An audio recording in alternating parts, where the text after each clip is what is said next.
Hi friends, ಎಲ್ಲರಿಗೂ ನಮಸ್ಕಾರ. ಇವತ್ತು ಚಾಕ್ಲೇಟ್ ಕೇಕ್ನ ಹೇಗೆ ಈಸಿಯಾಗಿ ಮನೆಯಲ್ಲೇ ಮಾಡ್ಬೋದು ನೋಡೋಣ. ವಿತೌಟ್ ಎಗ್ ಇದು ತುಂಬಾ ಚೆನ್ನಾಗಿ ಬರುತ್ತೆ. ನಾನು ಇಷ್ಟು ಈಸಿ ಅಂತ ಅಂದ್ಕೊಂಡಿರಲಿಲ್ಲ. ಬನ್ನಿ ನೋಡೋಣ ಹೇಗೆ ಮಾಡೋದು ಅಂತ. ನಾನೊಂದು 1/4 ಕಪ್ಪನ್ನ ಹಾಲನ್ನ, ಬಿಸಿ ಹಾಲು ತೊಗೊಂಡು ಅದಕ್ಕೆ 1 ಸ್ಪೂನಷ್ಟು ಇನ್ಸ್ಟೆಂಟ್ ಕಾಫಿ ಪೌಡ್ರನ್ನ ಹಾಕಿ ಮಿಕ್ಸ್ ಮಾಡಿ ಸೈಡಿಗೆ ಇಟ್ಕೋತಾ ಇದ್ದೀನಿ. ಈಗ ನಾನೊಂದು ಬೌಲ್ ತೊಗೊಂಡು ಅದಕ್ಕೆ 1 ಕಪ್ಪಷ್ಟು ಕರ್ಡನ್ನು ಹಾಕ್ತಾ ಇದ್ದೀನಿ. ಈ ಕರ್ಡು ನೀವು ಎಗ್ ಹಾಕಲ್ವಲ್ಲ, ಅದಕ್ಕೆ ತೊಗೊಳ್ತಾ ಇರೋದು.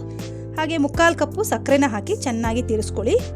ಚೆನ್ನಾಗಿ ಸಕ್ಕರೆ ಕರಗೋ ತನಕ ಇದನ್ನು ನೀಟಾಗಿ ತಿರ್ಸ್ಕೋಬೇಕು.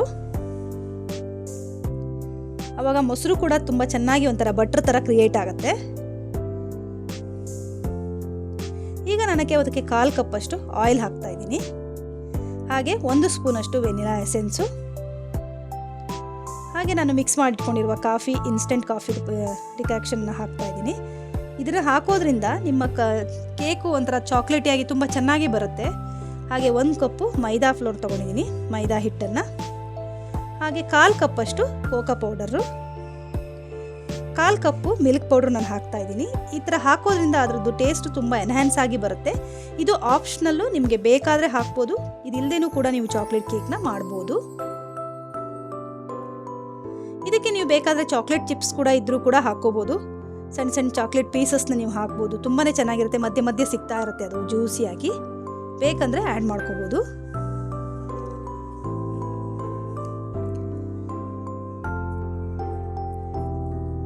ಇದನ್ನು ತುಂಬ ಜಾಸ್ತಿ ಮಿಕ್ಸ್ ಮಾಡೋಕ್ಕೆ ಹೋಗಬಾರ್ದು, ಲೈಟಾಗಿ ಮಿಕ್ಸ್ ಮಾಡ್ಕೋಬೇಕು ಹಿಟ್ಟನ್ನು.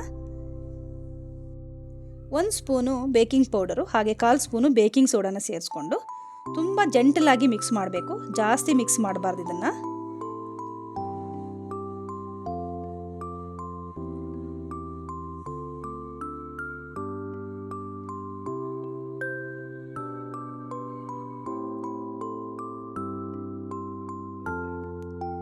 ಇದು ಮಿಕ್ಸ್ ಆದಮೇಲೆ ಇದಕ್ಕೆ ನಾನೊಂದು 2 ಸ್ಪೂನಷ್ಟು ನಾರ್ಮಲ್ ಮಿಲ್ಕನ್ನು ಸೇರಿಸ್ಕೊತಾ ಇದ್ದೀನಿ, ಹಾಲನ್ನ. ಯಾಕಂದರೆ ಅದು ಸ್ವಲ್ಪ ಥಿಕ್ನೆಸ್ ಅಡ್ಜಸ್ಟ್ ಮಾಡೋಕ್ಕಷ್ಟೇ.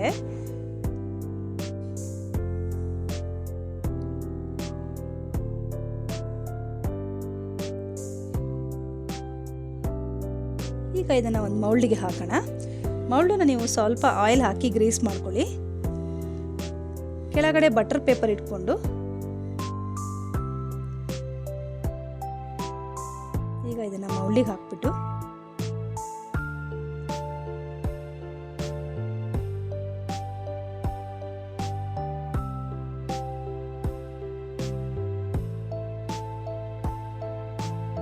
ಈಗ ಒಂದು 2-3 ಸರಿ ಇದನ್ನು ಟ್ಯಾಪ್ ಮಾಡಬೇಕು. ಸೊ ಟ್ಯಾಪ್ ಮಾಡೋದ್ರಿಂದ ಇನ್ಸೈಡ್ ಇರೋ ಬಬಲ್ಸ್ ಎಲ್ಲ ರಿಮೂವ್ ಆಗುತ್ತೆ. ಫಸ್ಟು ನೀವು ಓವನಲ್ಲಿ ಇಡೋಕ್ಕಿಂತ ಮುಂಚೆ ಓವನ್ನ ಪ್ರೀ ಹೀಟ್ ಮಾಡ್ಕೊಳ್ಳಿ. 180 ಡಿಗ್ರಿ 15 ಮಿನಿಟ್ಸು ಟೆಂಪ್ರೇಚರ್ ಸೆಟ್ ಮಾಡ್ಕೊಳ್ಳಿ. ಒಂದು 2 ಮಿನಿಟ್ಸ್ ಅಷ್ಟು ಪ್ರೀ ಹೀಟ್ ಮಾಡಿಕೊಂಡ್ರೆ ಸಾಕಾಗತ್ತೆ. ನೋಡಿ ಎಷ್ಟು ಚೆನ್ನಾಗಿ ಬಂದಿದೆ ಕೇಕು. ಇದನ್ನು ಚೆಕ್ ಮಾಡಿ ನೀವು ಇನ್ಸೈಡ್ ಎಲ್ಲ ಕುಕ್ ಆಗಿದೆಯಾ ಅಂತ. ಈಗ ಇದನ್ನು ಅನ್ಮೋಲ್ಡ್ ಮಾಡಿಬಿಟ್ಟು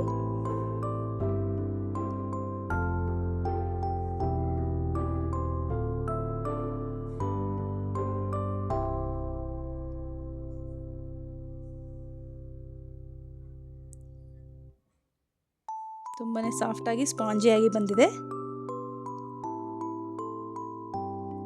ಇದಕ್ಕೆ ನಾನು ಚಾಕ್ಲೇಟ್ ಸಾಸ್ ಹಾಕ್ತಾ ಇದ್ದೀನಿ. ನಿಮಗೆ ಏನು ಕ್ರೀಮ್ ಬೇಕಾದರೂ ನೀವು ಮಾಡಿ ಅದರ ಮೇಲೆ ಹಾಕ್ಕೋಬೋದು.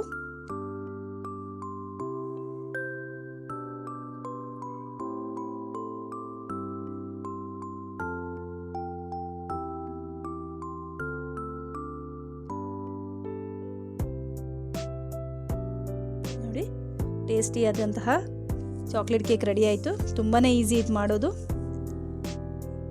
ಮಕ್ಕಳಿಗೆ ಖಂಡಿತವಾಗಿ ತುಂಬಾ ಇಷ್ಟ ಆಗುತ್ತೆ.